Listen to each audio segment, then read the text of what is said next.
How to make the design for washi tape. Download the template from our website. Open it in the Photoshop. We use this size as an example.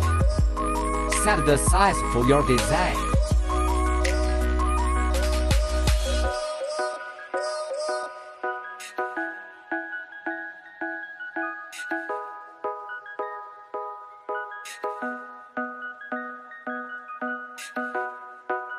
Create bleed line.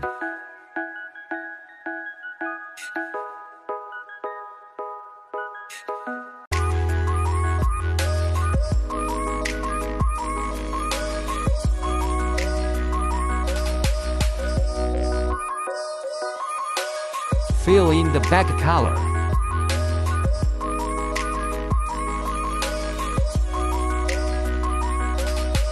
Adjust your design.